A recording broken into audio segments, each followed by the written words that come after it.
यात पुढल्या बातम्यांकडे कुणाल कामराला पोलिसांच्या थर्ड डिग्रीचा वापर करावा लागेल असा इशारा मंत्री शंभूराज देसाई यांनी दिलाय। शिंदेंवरील विडंबन गाण्यावरून शंभूराज देसाई आक्रमक झाले।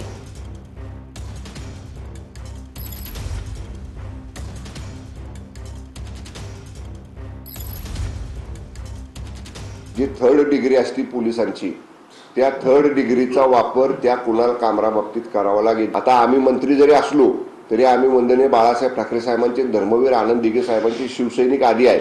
आम्हाला माननीय मुख्यमंत्री दोन्ही उपमुख्यमंत्र्यांनी संयम बाळगायचं सांगितलं ह्या प्रकरणात, म्हणून आम्ही शांत आहे। शिवसैनिक म्हणून जर आम्ही रस्त्यावर आलो तर ह्यो कामरा कुठल्या गल्ली बोळात बिळात जरी लपला असला तरी त्याच्या शेपटाला धरून त्याला फरफटत आणून आपटायची ताकद शिवसैनिकामध्ये आहे। त्याला आता आहे तिथून उचला आणि मग पोलिसांची टायरातली जी भूमिका असती तुम्हाला सगळ्यांना माहिती आहे, त्या टायरातल्या प्रसाद त्याला एकदा द्या हे आता सांगावं लागेल पोलिसांना।